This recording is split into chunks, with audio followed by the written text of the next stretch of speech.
Okay, just want to try a video later in the day. Normally I do it in the afternoon or the early morning, but I just wanted to get something straight in my head first before I put the video out, because a lot of the stuff that's on the internet and books and TED Talks, everything else, fantastic, but sometimes I kind of miss a piece and it kind of takes me a while to put it together, and once I've got it, I just like to record it and share it, of course. Now this is something to do with transformation, of course, and change and those kind of things. But it was something that's thrown about quite readily, but in the work particularly of Dr. Joe Dispenza, which I absolutely love. He talks about, in terms of change, or in terms of changing your personal reality, the right now, then you have to change your personality. And the way that he describes that is the personality is made up of three things, and they are how you think, how you act, and how you feel. And so in order to change your personal reality, your right now, you have to change your personality. And I went away with that and I thought, okay, let's just see, I can change the way I think, which I do constantly. It evolves quite a lot, it changes all the time, so that's okay. I can change the way that I act. My behaviors are definitely different. I can get up a little bit earlier, I can meditate longer, I can change my diet, so my behaviors are changing with my thoughts. But changing how I feel was the one that I was kind of stuck with, and I suppose some people may feel that as well, because what we do with our feelings or emotions, I suppose, is we attach energy to them. So for example, if you're struggling with a particular part of your life, there will be an energy around that kind of identity. You will be bonded to that identity energetically. So, for example, if you feel as though you're not growing, then that very suggestion carries with it an energy, and a negative energy.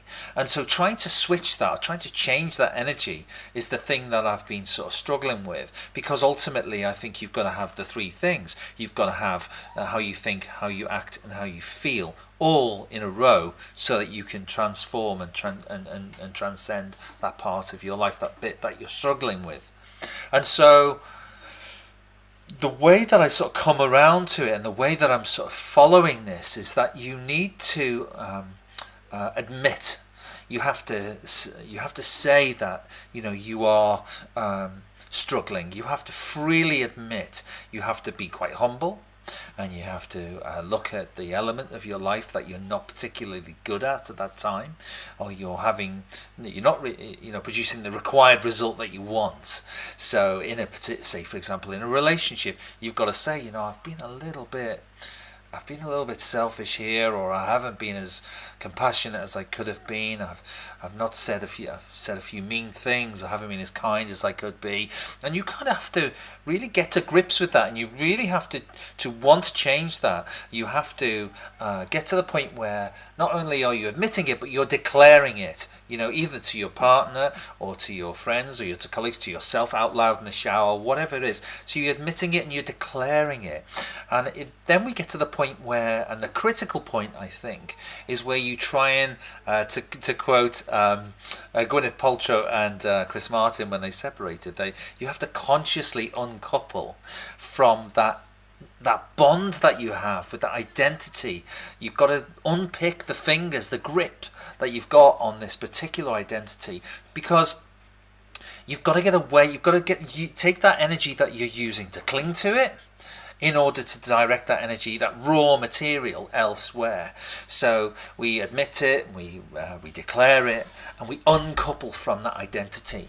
And I think once you've done that, you take that energy, you don't let it go, because it's something that you can use, and you then use that to trigger the prefrontal cortex, the part of your brain that asks the what if questions.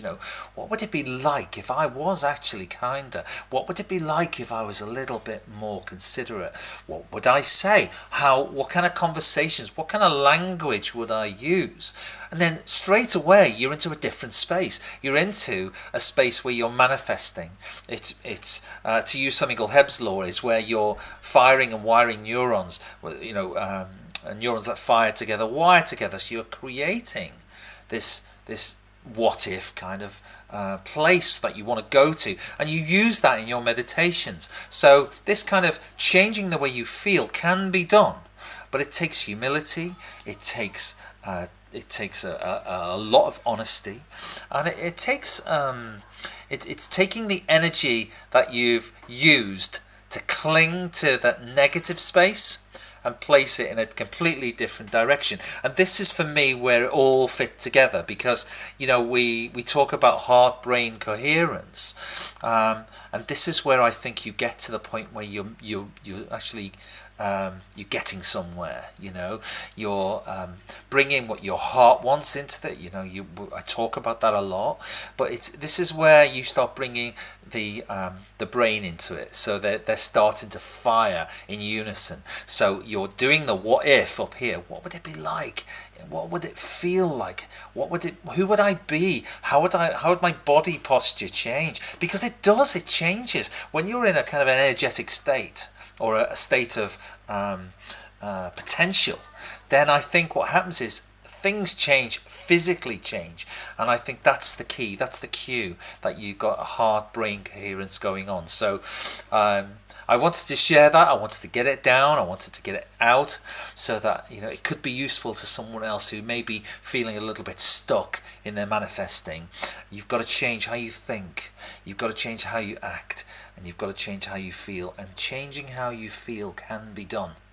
And I think if you follow those steps of just admitting to it, admitting that you've been a little bit rubbish in one way or another, declaring what you want to be, you don't want to be that person anymore, how would it feel, use that energy to disconnect from the negative space and plug in to that potential, then I think you get somewhere. It gets you moving, particularly I think in the right direction.